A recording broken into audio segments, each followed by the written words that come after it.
जय हिंद बच्चों। आज हम पढ़ेंगे हिंदी व्याकरण का पाठ कारक। कक्षा 7 में ये पाठ 15 है और कक्षा 8 में ये पाठ 17 है। आइए जानते हैं कारक। परिभाषा: संज्ञा या सर्वनाम के जिस रूप से उसका सीधा संबंध क्रिया के साथ ज्ञात हो उसे कारक कहते हैं। संज्ञा और सर्वनाम के साथ जिस रूप से उसका सीधा संबंध क्रिया के साथ होता है, जिन शब्दों के साथ होता है उसे कारक कहते हैं। जैसे गीता ने दूध पिया, गीता ने दूध पिया। अब इस वाक्य में गीता क्रिया का कर्ता है और दूध उसका कर्म है।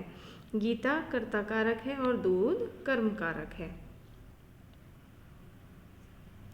कारक की विभक्ति होती हैं, जैसे संज्ञा अथवा सर्वनाम शब्दों के बाद जो ने या को, से, के लिए आदि शब्द आते हैं चिन्ह, इन्हें कारक की विभक्ति कहते हैं।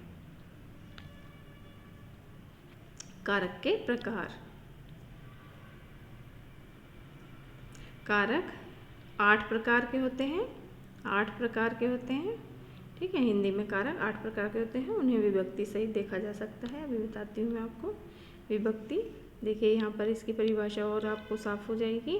परिभाषा: वाक्य में प्रयुक्त संज्ञा या सर्वनाम शब्दों के साथ क्रिया का संबंध जोड़ने वाले शब्द कारक कहलाते हैं, ठीक है ना। जो कोई वाक्य दिया गया है उसमें संज्ञा या सर्वनाम शब्द देखेंगे, उसके साथ क्रिया के जो कार्य किया जा रहा है उसका संबंध जोड़ रहा है कि जो संज्ञा शब्द है और सर्वनाम शब्द है वो जो क्रिया हो रही है उसके साथ उसका संबंध जोड़ रहा है, उन शब्दों को कारक कहते हैं, ठीक है। कारक के भेद: कारक के 8 भेद हैं, ये मैंने आपको बताया। पहला है कर्ता कारक, इसका विभक्ति चिन्ह है ने। दूसरा है कर्म कारक, इसका विभक्ति चिन्ह है को। तीसरा करण कारक, इसका विभक्ति चिन्ह है से या के द्वारा। चौथा संप्रदान कारक, इसका विभक्ति चिन्ह को, के लिए। पांचवा है अपादान कारक, इसका विभक्ति चिन्ह भी से है, इसका मतलब है अलगाव। यहाँ पर से ये करण कारक, करण तीसरा और पांचवें में आपका दोनों का से विभक्ति चिन्ह होता है, लेकिन इनको पहचानने का एक तरीका होता है कि इसमें जो है से के द्वारा, मतलब किसी चीज़ के से हम काम कर रहे हैं, वाक्य में दिया होगा उससे समझ में आएगा आपको। और अपदान में कि कोई अलगाव, मतलब अलग हो रहा है, से अलग होना, ठीक है। अब ये जब परिभाषा बताऊंगी तो और समझ में आ जाएगा। फिर छठा आता है संबंध कारक, इसका विभक्ति चिन्ह होता है का, के, की या रा, रे, री। सातवां होता है आपका अधिकरण कारक, इसका विभक्ति चिन्ह में और पर होता है। आठवां होता है संबोधन कारक, हे और अरे। इनको याद करने की भी एक ट्रिक है कि आप कैसे याद रखेंगे। तो इसमें ये देख लीजिए कि क से कितने हैं, 3 हैं, कर्ता, कर्म और करण। और इसके बाद आपके स से कितने हैं, स से भी आपके 3 हैं, संप्रदान, संबंध और संबोधन। फिर इसके बाद अ अक्षर से आपके कितने हैं, अपदान और अधिकरण। तो इसमें बस इसका सीक्वेंस बने, एक के बाद क अक्षर वाले तो तीनों एक साथ आ रहे हैं, स वाले तीनों एक साथ नहीं आ रहे हैं। पहले स है, फिर अ है, फिर स, फिर अ, फिर स, है ना। ऐसे आप याद रख सकते हैं कि एक स के साथ जो है इसमें बिंदी लगी हुई है, दूसरे में भी स में बिंदी है। संबंध कारक, इसमें संबोधन अगर मैं आधा ना लगाएं तो इसमें भी बिंदी लगेगी, तीनों सेम है। तो इसमें आपको दूसरा शब्द भी आपको याद करना पड़ेगा जिससे आपको सारे ये अच्छे से याद हो जाएं। अब पहला आ जाता है आपका कर्ता कारक। कर्ता कारक में क्या है, जिस रूप से क्रिया मतलब कार्य के करने वाले का बोध होता है। जो वाक्य दिया गया है उसमें जो काम करने वाला है वो कौन है, कर्ता, वह कर्ता कारक कहलाता है। जो काम कर रहा है, वो जो कार्य को कर रहा है वो कौन है, कर्ता कारक है। इसका विभक्ति चिन्ह ने है। इसमें विशेष देखो क्या क्या होता है कि भूतकाल मतलब जो बीता हुआ समय है, भूतकाल में अकर्मक क्रिया के कर्ता के साथ भी ने चिन्ह नहीं लगाया जाता है। इसमें जो भूतकाल होता है उसमें जब इसका विभक्ति चिन्ह ने है, लेकिन भूतकाल में ने जो चिन्ह है वो नहीं लगाया जाता है। वर्तमान व भविष्य की सकर्मक क्रिया के कर्ता के साथ भी ने चिन्ह का प्रयोग नहीं किया जाता है। इसके उदाहरण अभी बताऊंगी मैं आपको। कभी कभी कर्ता के साथ को या से का प्रयोग किया जाता है, ठीक है ना। इसमें को लगाकर प्रयोग करते हैं या से। जैसे इसका उदाहरण हम देख सकते हैं कि बच्चों से लड्डू खाए गए, बच्चों से लड्डू खाए गए ये भी कह सकते हैं। या अभिषेक को जल्दी जाना है। तो ये जो कर्ता कारक होते हैं इसमें आपके ने, को और से भी चिन्ह लगाए जा सकते हैं। देखिए, और यहाँ पर आपको साफ होएगी परिभाषा, आपकी किताब में दी गई है ये। क्रिया करने वाले को कर्ता कहते हैं। बिना कर्ता के क्रिया संभव नहीं है। यह कर्ता प्रायः चेतन रहता है। चेतन मतलब सजीव, सजीव मतलब के लिविंग, है ना, लिविंग चेतन रहता है। जो जीवित है कोई प्राणी तो वो हमेशा चेतन रहता है, कर्ता जो है। जैसे मोहन लिख रहा है, हाथी झूम रहा है, ठीक है।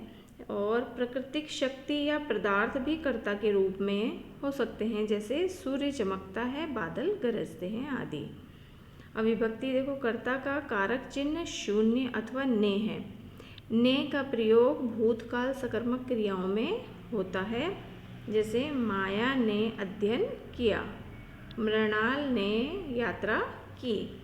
वर्तमानकालीन और भविष्यकालीन क्रियाओं वाले वाक्यों में किसी परसर्ग का प्रयोग नहीं होता है।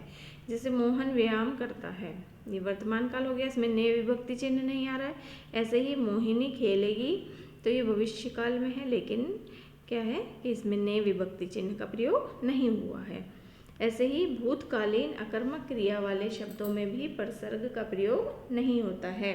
जैसे सोहन गया था, ये भूतकालीन अकर्मक क्रिया है। अपवाद कभी कभी क्या होता है कि कर्ता के साथ को या से या के द्वारा परसर्ग का भी प्रयोग कर लिया जाता है। जैसे हमको दिल्ली जाना चाहिए, इसमें को आ गया, देखो हमको, को है ना, को विभक्ति चिन्ह भी आ जाता है कर्ता में। मुझे अवश्य जाना है, बच्चों के द्वारा कर्तव्य किए गए, के द्वारा भी आ जाता है इसमें। हमें सो जाना चाहिए, मोहन से पुस्तक पढ़ी गई, से विभक्ति चिन्ह भी आ गया इसमें, है ना।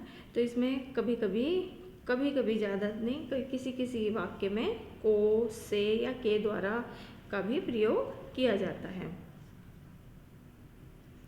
अब इसमें और हैं, देखो उदाहरण। जैसे वान्या ने खाना खा लिया, वान्या को खाना खिला दिया, भूतकाल में हो गया।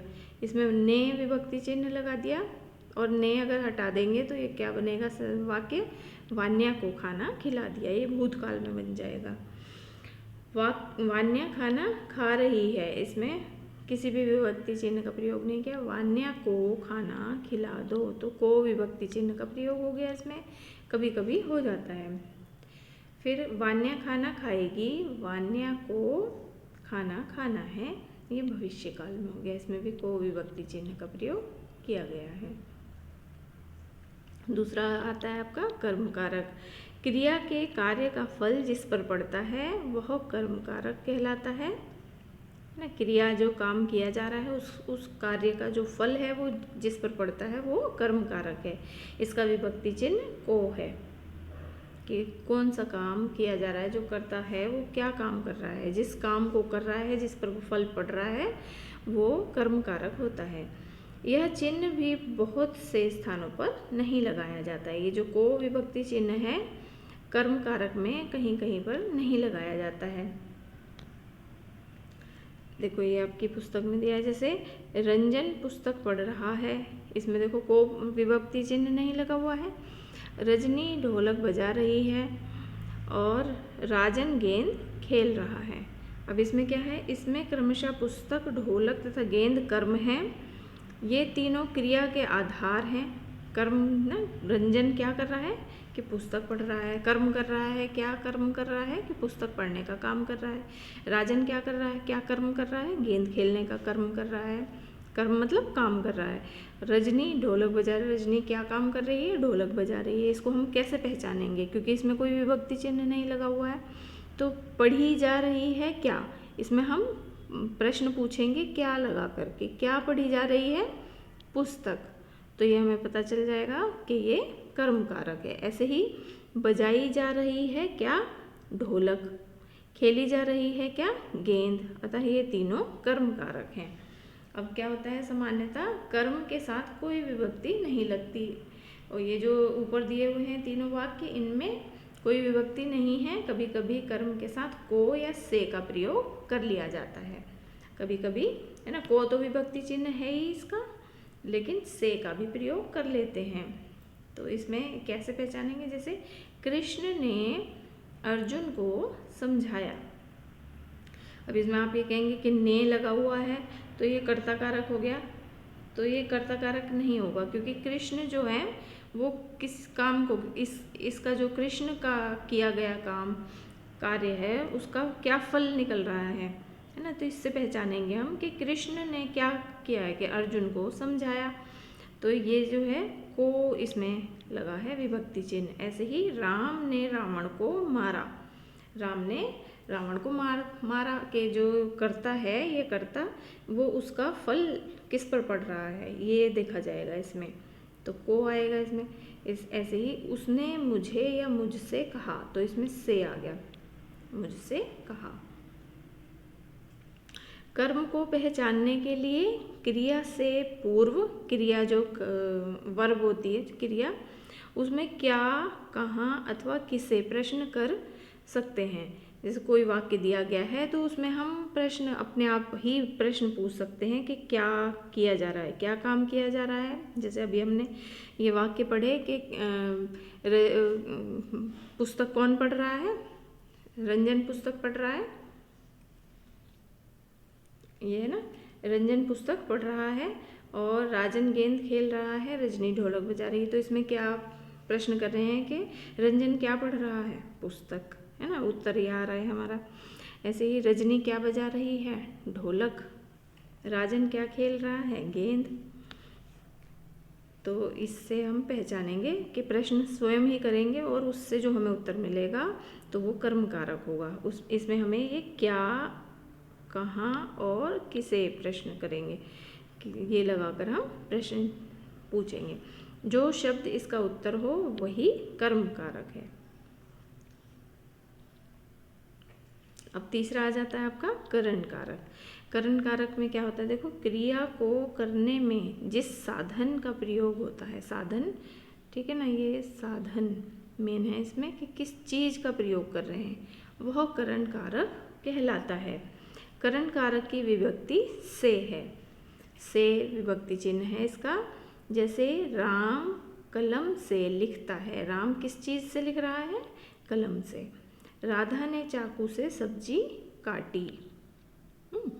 तो इसमें क्या है, इन वाक्यों में लिखने का काम कलम से और काटने का काम चाकू से किया गया है, अतः कलम से और चाकू से करण कारक है। ठीक है, इसमें आप समझे कि जो कार्य है, क्रिया जो है, करने में जिस साधन का प्रयोग किया जा रहा है वह करण कारक होता है। ठीक है ना, कि जो साधन प्रयोग किया गया है वो करण कारक है। कि जैसे कलम से राम जो है किस से लिख रहा है, कलम से, तो ये कलम जो है एक साधन हो गया। ऐसे ही राधा ने चाकू से सब्जी काटी, तो इसमें साधन क्या है, चाकू है। ठीक है, तो यहाँ पर कलम से और चाकू से ये क्या है, करण कारक हैं। इसके और उदाहरण देख लीजिए। जैसे राम ब्रश से रंग भर रहा है, रंग भरने का साधन ब्रश है। ठीक है, ऐसे ही वत्सला बस से घर आती है। वत्सला किस चीज़ से घर आती है, तो घर आने का साधन क्या है, बस है। ऐसे ही मेरे द्वारा हुई भूल क्षमा करें, भूल होने का साधन क्या है? मैं, माने मुझसे हुई है भूल, है ना, मेरे द्वारा हुई है तो मैं। अब ये जो वाक्य हैं ऊपर, इन वाक्यों में ब्रश, बस, मेरे द्वारा, ये क्या है? करण कारक हैं। अभी हम और देख लेते हैं कैसे। देखो, वाक्य में करण कारक पहचानने के लिए किससे प्रश्न कर सकते हैं। देखो, इसमें क्या कर सकते हैं कि किससे पूछा जाएगा। प्रश्न में किससे लगाएंगे तो जो उत्तर आएगा, जो उत्तर आपका आएगा वही करण कारक होगा। जैसे ये जो अभी ऊपर उदाहरण दिए हुए थे, उदाहरण जो दिए हुए थे उसमें शांतायन मतलब राम किससे रंग भर रहा है? ब्रश से। उत्तर है आपका ब्रश से, तो ये करण कारक है। ये किससे हमने पूछा ना, किस चीज़ से, किस चीज़ से वो काम कर रहा है। करण कारक होता है कि जो साधन है, किस साधन से वो काम कर रहे हैं, तो वो करण कारक होता है। वाक्य में ये ध्यान रखना होता है, ये देखा जाता है कि किस चीज़ से काम किया जा रहा है, कार्य किया जा रहा है, तो वो करण कारक। ऐसे ही वत्सला किससे घर आती है? किस चीज़ से घर आती है? तो उत्तर आया बस से, तो ये करण कारक हो गया। ऐसे ही किससे हुई भूल क्षमा करें? किससे हो गई थी भूल? मेरे द्वारा हो गई थी, है ना, तो इसका कौन सा है ये कारक? करण कारक है। अब इसमें साधन या माध्यम के अतिरिक्त कार्य के कारण का बोध कराने वाला शब्द भी करण कारक होता है। माध्यम जो होता है, इसके अतिरिक्त भी अगर कार्य करने का कोई कारण है, उसका बोध करा रहा है, तो वो भी करण कारक है। जैसे रोगी वैद्य की दवा से ठीक हुआ। ठीक होने का कारण दवा है ना। दवा, रोगी किस चीज़ से ठीक हुआ? वैद्य मतलब डॉक्टर। वह बीमारी से परेशान है, परेशानी का जो कारण है वो क्या है? बीमारी, है ना। ये जैसे ये बताया कि साधन और माध्यम, इसका क्या होता है कि जो भी कारण है वो भी करण कारक होता है। क्या कारण है कि रोगी जो है किस चीज़ से ठीक हुआ? दवा से। और उसकी परेशानी का कारण क्या था? बीमारी थी। तो यहाँ पर दवा और बीमारी में करण कारक है। अब आ जाता है आपका संप्रदान कारक। जिसके लिए कर्ता कुछ कार्य करे उसे संप्रदान कारक कहते हैं। कर्ता जिसके लिए कोई काम करता है उसे संप्रदान कारक कहते हैं। जैसे गरीबों को खाना दो। अब जो कर्ता है वो उसको क्या काम करना है? गरीबों को खाना देना है, ठीक है। मेरे लिए दूध लेकर आओ।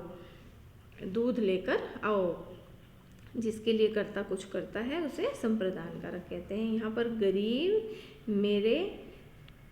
मेरे लिए काम किया जा रहा है ना, अतः संप्रदान कारक है। इसमें वाक्य में संप्रदान कारक जानने के लिए किसको या किसके से प्रश्न करते हैं, तो जो उत्तर मिलता है वो संप्रदान कारक होता है। किसको या किसके, इससे हम प्रश्न करेंगे इन दो शब्दों से, तो जो उत्तर आएगा वो संप्रदान कारक होगा। ऐसे ही पांचवा आता है आपका अपादान कारक। संज्ञा या सर्वनाम के जिस रूप से किसी वस्तु के अलग होने का बोध हो वहाँ अपादान कारक होता है। यहाँ पर संज्ञा या सर्वनाम के जिस रूप से किसी वस्तु के अलग होने का, ठीक है ना, यहाँ पर अलग हो रही है वस्तु, वहाँ पर क्या होता है? अपादान कारक होता है। जैसे पेड़ से आम गिरा, तो ये से विभक्ति चिन्ह अपादान में भी है और करण कारक में भी है। तो करण कारक में क्या होता है कि साधन, किस चीज़ से हम उस काम को कर रहे हैं, तो साधन होता है। और इसमें अलग होना, कि इसमें से का प्रयोग अलग होने पर होता है ना, अलगाव, जो पहले आपको दिखाए मैंने, आप करता ये इसके चिन्ह, तो उसमें से और अलगाव लिखा हुआ था अपादान कारक में, है ना। तो ये है पेड़ से आम गिरा, माने पेड़ संज्ञा शब्द है, संज्ञा पेड़ है, और पेड़ जो है वो अपनी जगह पर ही खड़ा है, और इस पे जो फल लगा हुआ था आम, वो पेड़ से टूटकर नीचे गिर गया, माने पेड़ से वो अलग हो गया, अलगाव हो गया, पेड़ से अलग हो गया। ऐसे ही हाथ से छड़ी गिर गई। हाथ में छड़ी थी, पहले हाथ में थी और वो नीचे गिर गई, तो छड़ी जो है हमारे हाथ से अलग हो गई, दूर हो गई, ठीक है, अलगाव हो गया, अलग हो गई, इसलिए यहाँ पर से विभक्ति चिन्ह का प्रयोग हुआ है। इसमें अपादान कारक है। ये पहचानेंगे कि कोई चीज़ किसी चीज़ से अलग हो गई है तो वहाँ पर आपका अपादान कारक होगा। इन वाक्यों में आम छड़ी से अलग होने का ज्ञान करा रहे हैं, ठीक है ना। अब इसके और उदाहरण देख लेते हैं। जैसे पेड़ से हर श्रृंगार के फूल झड़ रहे हैं। अब फूल किससे अलग हुए हैं? पेड़ से। बच्चे अंधेरे से डरते हैं। बच्चे किससे डरते हैं? अंधेरे से। जंगल शहर से दूर है। जंगल किससे दूर है? शहर से। रूमा से वैशाली का उत्तर श्रेष्ठ है। रूमा की तुलना में किसका उत्तर श्रेष्ठ है? वैशाली का। वह शर्म से पानी पानी हो रही थी। किससे? शर्म अर्थात लज्जा से। देखो इसमें करण कारक एवं अपादान कारक को पहचानने के लिए कैसे करेंगे, इनमें दोनों में अंतर क्या है जिससे हम पहचान पाएँ कि ये करण कारक है और ये अपादान कारक है। क्योंकि दोनों का विभक्ति चिन्ह से होता है। जैसे करण एवं अपादान कारक दोनों में से उपसर्ग का प्रयोग होता है। अतः यह देखना चाहिए कि जिस शब्द के साथ से प्रसर्ग लगा है वह कार्य का साधन है, तब वहाँ करण कारक होगा। तो जो वाक्य दिया गया है उस वाक्य में हम ये देखेंगे कि जो से प्रसर्ग दिया गया है, लगा है, वो जो कार्य हो रहा है उसका साधन है, तो वहाँ पर करण कारक होगा। ये मैंने अभी आपको पहले भी बता दिया। तो वहाँ पर करण कारक होगा, अन्यथा अपादान कारक होगा। अपादान कारक में क्या होता है? अलगाव, अलग होना। तो यहाँ पर देखो उदाहरण देख लो तो उससे और समझ में आएगा कि मृत्युंजय युद्ध भूमि से लौट आया है। मृत्युंजय ने युद्ध में बंदूक से शत्रुओं को मारा। ये दो वाक्य हैं देखो अलग अलग। मृत्युंजय युद्ध भूमि से लौट आया, माने कि जो युद्ध भूमि थी वहाँ से ये मृत्युंजय नाम का आदमी था वो लौट आया, माने युद्ध भूमि को वो छोड़ आया, अलग हो गया। युद्ध भूमि यहाँ थी और युद्ध भूमि से वो अलग हो गया, लौट कर वापस आ गया। और युद्ध भूमि में उसने क्या किया? मृत्युंजय ने युद्ध भूमि में बंदूक से शत्रुओं को मारा। तो उसने शत्रुओं को किस चीज़ से मारा? बंदूक से, है ना। बंदूक से उसने शत्रुओं को मारा। तो यहाँ पर साधन हो गया, बंदूक साधन हो गया, और यहाँ अलगाव हो गया, युद्ध भूमि से अलग हो गया। यहाँ पर देखो पहले वाक्य में युद्ध भूमि से अलग या डर हो जाने का भाव है, जबकि दूसरे वाक्य में बंदूक वह साधन है जिससे उसने शत्रुओं को मारा। इसलिए युद्ध भूमि से में अपादान तथा बंदूक से में करण कारक है। ये आप समझ गए होंगे। अब ये संबंध कारक आपको अगली वीडियो में बताऊंगी। आशा करती हूँ इतना आपको समझ में आ गया होगा। धन्यवाद।